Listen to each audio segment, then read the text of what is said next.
Denkel has been in Eritrea since 2009, and it's a really proven mining jurisdiction. It's not well understood, it's not well known, but there's only success stories in Eritrea as far as foreign investment in mining goes. The Bisha mine started as a gold mine. It is now a copper zinc mine. It's been very successful. It was developed originally by a Canadian company called Nevsun. So they developed it in joint venture with an Amco, as I said, starting with gold, moving into copper, moving into zinc. Over the course of the last 10 years, they paid out a very significant, and I'm talking about hundreds of millions of dollars, worth of dividends to their foreign shareholders. Nevsun, the foreign listed company, was taken over by a very large Chinese conglomerate called Zijin, and that was for 1.4 billion US dollars. An on-market transaction where the foreign investor in the Bisha mine, that is Nevsun, was taken over and the shareholders were paid. So that's a fantastic success story. If I go back and talk about the Zara project, that's another very high profile project in Eritrea. It's an operating gold mine. That was originally owned by Chalice, but they got their start by selling their interest in the Zara mine for about 70 million US dollars. And that happened at the project level. The third one that is more advanced than Kaluli is the Asmara project. So that was owned by a Canadian company again called Sunridge, and they sold their interest out just before they started to do the construction of the project. And they got about 60 million US dollars, which went to the foreign shareholders. So I think those are all very successful examples of what can happen. Now, for Kaluli, we're right at the start where we're going to be developing the mine. We've commenced the process of developing the mine. It's going to take us about 21 months. So we're really confident based on the history with those other three projects, but also on our own experience. And there's a few critical things there that I want to emphasize. First, in Eritrea, the mining regulations and the tax regulations are really transparent and they don't change. It's not like in some other jurisdictions where the rules change. They don't. In Eritrea, they've been the same for about the last 20 years, which is really good. And they're based, interestingly enough, the mining regulations, that is, on some West Australian and some Queensland legislation. So we feel really comfortable there.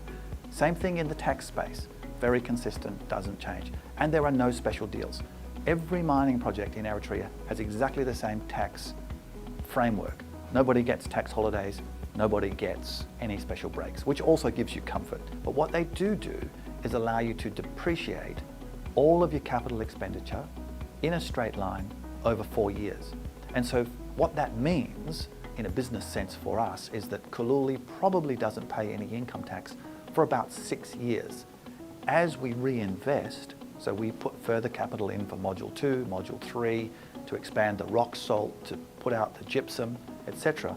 All of those capital expenditure items become depreciable over 4 years in a straight line, and therefore it is very much better than any initial tax holiday would be.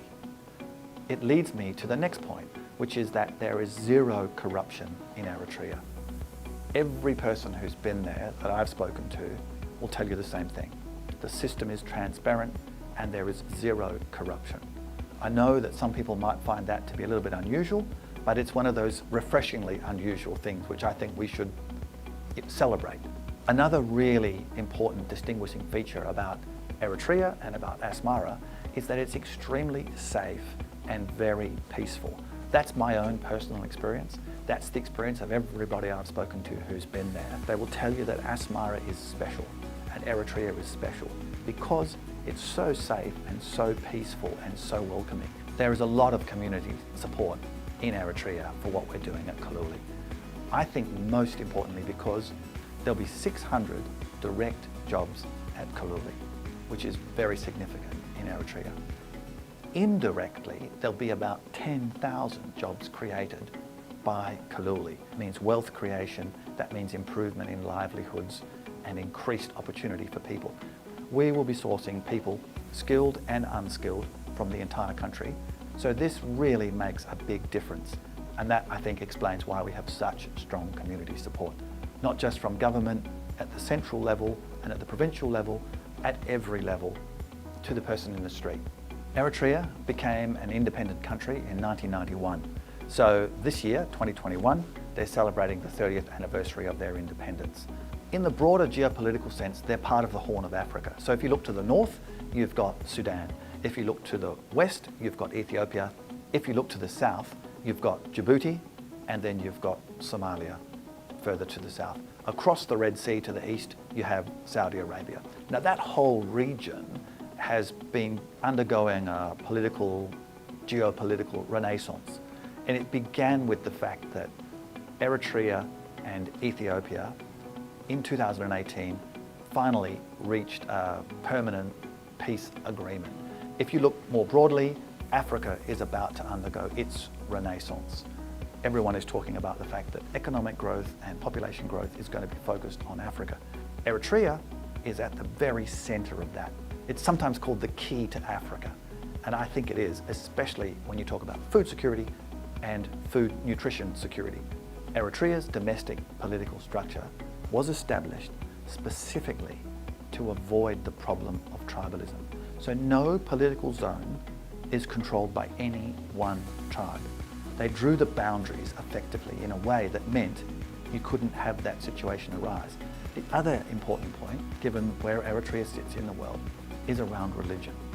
So Eritrea is about 50% Islamic and 50% Christian.